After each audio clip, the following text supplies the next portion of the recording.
الحمد لله وحده والصلاة والسلام على من لا نبي بعده وعلى آله وأصحابه الذين أوفوا عهدا أما بعد فأعوذ بالله من الشيطان الرجيم بسم الله الرحمن الرحيم ادع إلى سبيل ربك بالحكمة والموعظة الحسنة وجادلهم بالتي هي أحسن إن ربك هو أعلم بمن ضل عن سبيله وهو أعلم بالمهتدين آمنت بالله صدق الله العلي العظيم۔ قابل صدر احترام حضرات علماء کرام، فضلاء اعظام اور برادران اسلام، اس مختصر سے وقت میں دعوت و تبلیغ کے اصول اور اکرام مسلم کے بارے میں چند انتہائی اہم اور چیدہ باتیں ہی آپ حضرات کی خدمت میں عرض کیا جانا ممکن ہے، اس لیے ملتمس ہوں کہ تھوڑی سی توجہ کے ساتھ ان کو سنا جائے۔ اس آیت کریمہ میں جو ارشاد فرمایا گیا کہ ادع الی سبیل ربک، اپنے پروردگار کے راستے کی طرف بلائیں، حضور علیہ السلام کو خطاب ہے اور آپ کے توسط سے پوری امت کے افراد کو خطاب ہے جو داعیانہ فرائض ادا کرنے والے ہیں۔ اس میں پہلی بات یہ قابل غور ہے کہ یہاں کن لوگوں کو مخاطب کیا جائے اور کن کو دعوت دی جائے ان کا ذکر نہیں کیا گیا۔ ابھی جیسے حضرت فرما رہے تھے کہ مفعول کا حذف کر دینا بعض اوقات عموم کے لیے ہوتا ہے، اس میں اس بات کی طرف اشارہ فرما دیا کہ دعوت دین ہر شخص کو دی جائے، کافر ہو موقع ہو تو کافر کو دعوت دین دی جائے، اور اگر اسی طریقے سے موقع ہو تو بے عمل مسلمان یا ایسے مسلمان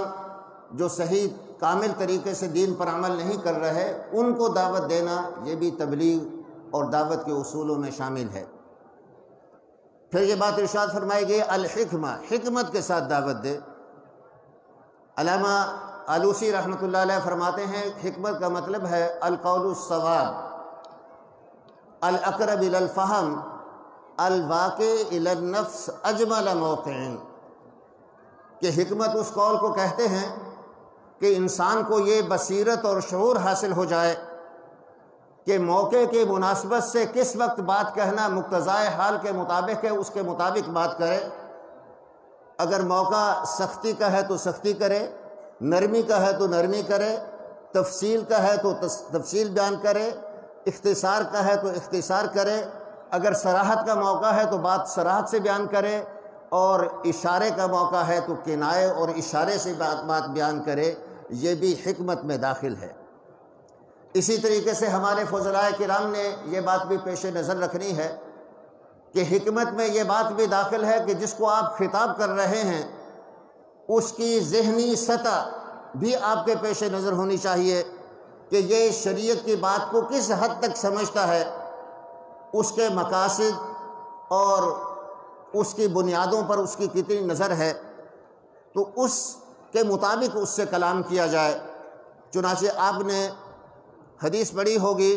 نبی کریم صلی اللہ علیہ وسلم نے ایک مرتبہ حضرت عائشہ صدیقہ رضی اللہ تعالیٰ عنہ سے فرمایا کہ اگر یہ تمہاری قوم نئی مسلمان نہ ہوئی ہوتی تو میں بیت اللہ کو بنائے ابراہیمی کے مطابق کر دیتا۔ یعنی اب یہ جو حتیم بیت اللہ سے باہر ہے اور اس کا ایک دروازہ ہے اور وہ بھی قد عالم بلند ہے، جبکہ ابراہیم علیہ السلام کی بنا کعبے کی یہ نہیں تھی، تو حضور علیہ السلام نے اس ارادے کو چھوڑ دیا، جس میں اس بات کی طرف اشارہ فرما دیا کہ دین کی کسی بات پر عمل میں مخاطب کی ذہنی حیثیت جو ہے اس کو بھی پیش نظر رکھا جائے کہ وہ دین کی اس بات کو قبول کرنے کی صلاحیت بھی رکھتا ہے یا نہیں۔ اسی طریقے سے حکمت میں یہ بات بھی داخل ہے کہ دین کی بات تدریج کے ساتھ کی جائے، مرحلہ وار، ایک ہی دفعہ پوری کی پوری بات نہ کی جائے، بلکہ جیسے جیسے ضرورت ہو ویسے بیان کرتا چلا جائے۔ اس کی مثال علماء نے لکھی ہے کہ جیسے شراب کی حرمت کا مسئلہ ہے کہ پہلے تو ایمان اور یقین پر محنت کی گئی کہ اللہ پر ایمان پختہ ہو جائے، پھر اس کے بعد شراب جو ہے اس کے مفاسد اور نقصانات کے بارے میں فرمایا گیا کہ اس میں نقصانات زیادہ ہیں۔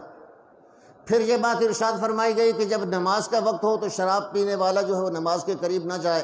اس سے اس کی اور زیادہ قباحت اور برائی واضح ہو گئی۔ پھر آخر میں بالکل اس کو حرام کر دیا گیا، جس کا نتیجہ یہ نکلا کہ جب شراب کی حرمت کا اعلان کیا گیا تو صحابہ کرام فرماتے ہیں کہ مدینہ کی گلیوں میں اس طریقے سے شراب بہہ رہی تھی جیسے بارش کا پانی بہہ رہا ہے، اور اگر کسی مجلس کے اندر شراب پی جا رہی تھی اور پینے والے نے جام اٹھایا ہوا تھا اور اس کے کانوں میں حضور علیہ السلام کے منادی کی آواز آئی تو اس نے وہ جام وہیں توڑ دیا، پھینک دیا، لبوں تک نہیں لائے۔ یہ تربیت تھی۔ اس میں اشارہ ہے کہ دین کے مسائل اور احکام کے بارے میں کچھ تدریج کا اختیار کرنا یہ بھی حکمت کا تقاضا ہے۔ ام المومنین حضرت عائشہ صدیقہ رضی اللہ تعالیٰ عنہ فرماتی ہیں کہ قرآن کریم میں پہلے جنت اور جہنم کے حالات تفصیل سے بیان کیے گئے، جب یہ تمام حالات بیان ہو چکے تو پھر حلال اور حرام کا نزول شروع ہو گیا کہ یہ چیز حرام ہے، یہ حلال ہے، تاکہ پہلے یقین پختہ ہو جائے۔ تو گویا دوسرا اصول یہ ہے کہ مخاطب جو ہے اس کی تدریجاً اس کو دین کی بات سمجھائی جائے۔ تیسرا اصول علماء نے یہ بیان کیا ہے کہ مخاطب جو ہے اس کی نفسیاتی سطح جو ہے کہ وہ بات کو کس طریقے سے سمجھنے کی صلاحیت رکھتا ہے، یہ بھی مبلغ اور داعی کے پیش نظر ہونا چاہیے۔ نبی کریم صلی اللہ علیہ وسلم کی خدمت میں ایک شخص آیا اور اس نے آ کر حضور علیہ السلام سے زنا کی اجازت مانگی کہ مجھے زنا کی اجازت دے دے۔ صحابہ کرام اس کی اس جسارت پر کھڑے ہو گئے، جوش میں آ گئے۔ حضور علیہ السلام نے ارشاد فرمایا اس کو میرے پاس بلاؤ۔ آپ کی خدمت میں آیا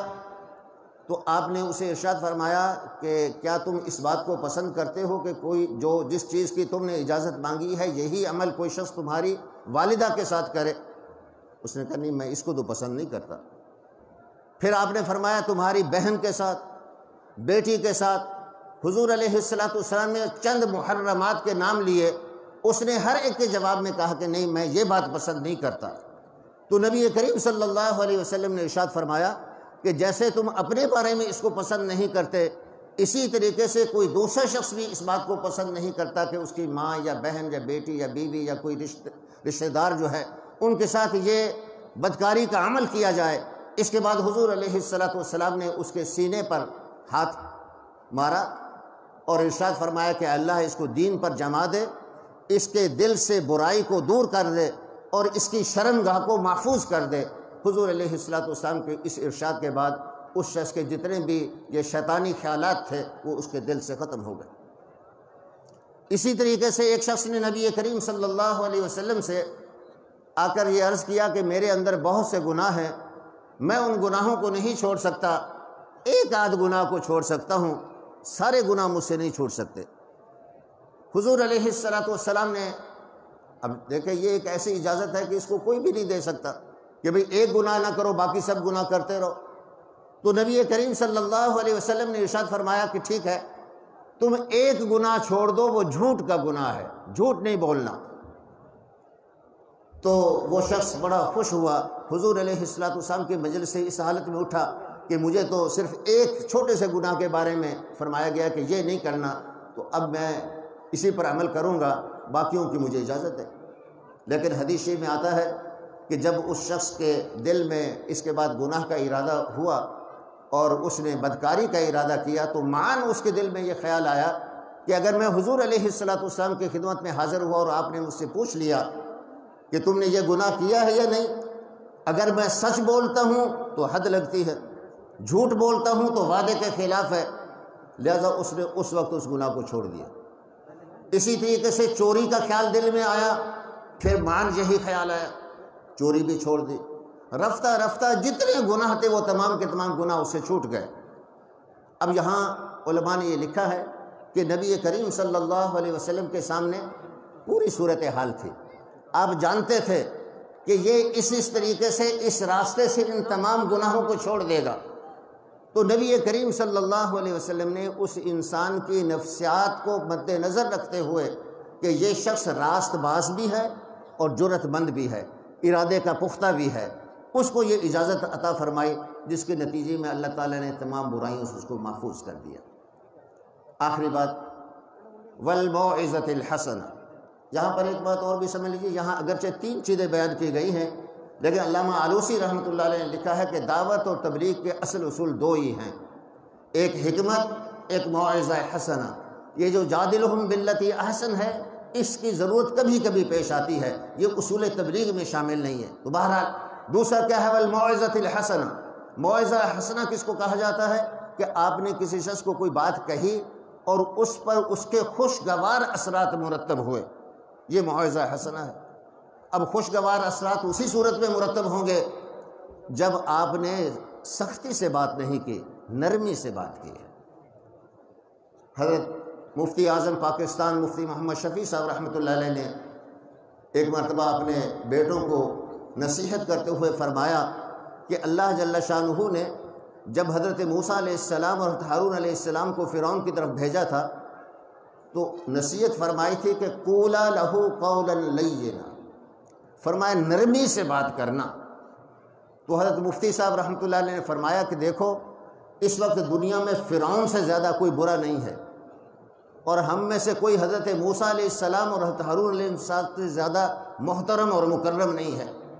تو جب اتنی بڑی ہستیوں کو اتنے بڑے کافر اور مجرم کے پاس بھیجتے ہوئے بھی اللہ فرما رہے ہیں کہ نرمی سے بات کرنا، تو اس کا مطلب یہ ہے کہ کسی اور شخص کو یہ اجازت نہیں ہے کہ وہ تبلیغ میں سختی کرے، دوسرے کو ڈانٹے، بلکہ نرمی سے اپنی بات دوسرے انسان تک پہنچا دے۔ میرا جو موضوع تھا اس میں ایک لفظ تھا اکرام مسلم بھی، تو اکرام مسلم کے بارے میں اتنی بات عرض کرتا ہوں کہ حکیم الامت حضرت تھانوی رحمۃ اللہ علیہ نے لکھا ہے کہ جو شخص نصیحت کرتے وقت اور واعظ کرتے وقت اور تبلیغ کرتے وقت مخاطب کو اپنے سے کم درجے کا سمجھے کہ میرا درجہ زیادہ ہے، اس کا درجہ کم ہے، تو فرمایا اس کے لیے نصیحت کرنا حرام ہے، وہ نصیحت نہ کرے، اس لیے کہ اس نے مخاطب کی تحقیر اپنے دل میں رکھی ہے، تو یہ اکرام مسلم کے خلاف ہے۔ اللہ رب العزت مجھے بھی اور آپ کو بھی جو کچھ میں نے عرض کیا اس کے مطابق دین کی خدمت کرنے کی توفیق عطا فرمائے۔ وآخر دعوانا الحمدللہ رب العالمین۔